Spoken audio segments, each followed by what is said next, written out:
Hello mga Mare, welcome sa aming mini vlog.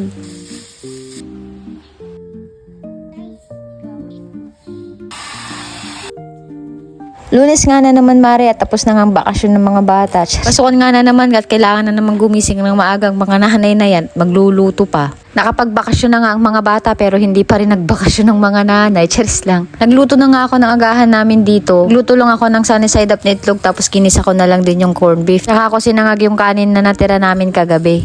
Kinder nga lang pala yung anak ko kaya half day lang ang pasok niya. Luluto na nga lang din ako ng agahan namin tapos pinabaunan ko na lang siya ng pangmerienda niya sa school. Tulog pa sa mga oras na yan yung anak ko kaya mamaya ko na lang siya gigisingin. Sa totoo lang nag-a-adjust na ako ng oras para gisingin siya kasi alam ko napakahirap niya talagang gisingin. Tulog mantika nga kasi yun kaya kahit matulog yun ng maaga sa gabi ay lit pa rin naman talagang higising. Pagkatapos ko ngang magluto ay nagligpit na rin din ako dito sa kusina. Nais ko na rin yung mga ginamit ko sa pagluluto para kahit papano hindi masyadong makalat. Prepare na nga rin ako ng baon niya dyan para sa merienda niya sa school mamaya. Tubig lang talaga yung pinapabaon ko sa kanya dahil alam niyo naman baka sumpungin na naman yung UTI niya.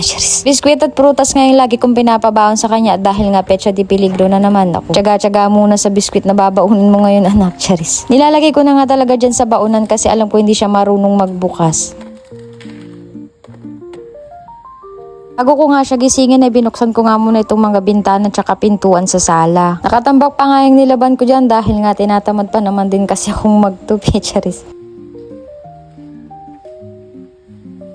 Pagkatapos kong buksan yung mga bintana, sinilip ko siya. Oh, ayan, 'di ba? Sabi ko sa inyo, tulog mantika yan. Tulog pa talaga siya. Bago ko nga muna siya gisingin, chinek ko na nga muna yung mga gamit niya kasi baka kung ano-ano na naman yan ang pinaglalagay niya dyan. Charis. Baka kasi maglagay siya ng laruan dyan nakakadistract sa pag-aaral niya. Charis. Ilabas ko na nga din dyan yung mga uniform niya tsaka yung undergarments na gagamitin niya. Ginigising ko na nga siya dyan na tinatawagan ko na rin yung asawa ko. Oo, ako din tagagising sa asawa ko kahit nasa ibang bansa na siya. Nakakainis. Pareho kasi silang tulog mantika. Ewan ko ba? Mag-ama nga talaga sila. Charis. Binuksan ko na nga muna yung bintana tsaka kortina dyan para malaman niya na kailangan niya na din gumising. Charis. Tinawagan ko na nga din dyan yung asawa ko at sigurado ako ilang rin pa yan bago niya sagutin. Charis. Dinadahan-dahan ko nga lang siyang gisingin kasi alam ko pagka hindi magtatantrums na talaga yan. Masisira na yung buong araw niyan sigurado ako. Diba? Kahit sino naman.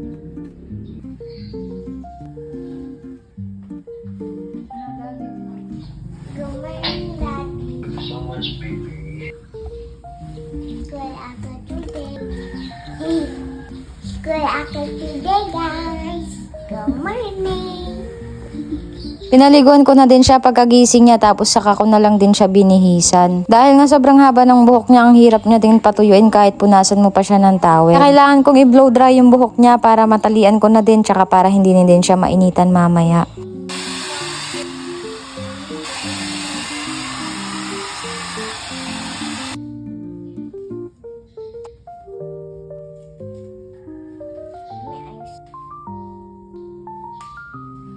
Pagkatapos ko nga siyang bihisan at ayusan dyan, kumain na din kami. Medyo napipiko na ako dyan kasi nagdadaldal pa malilit na nga kami. Ko pa nga sinusuot yung uniform niya dyan kasi alam ko madudungisan na naman. Kaya pagkatapos lang kumain, saka ko lang din siya ilalagay. Yun lang for today. Bye!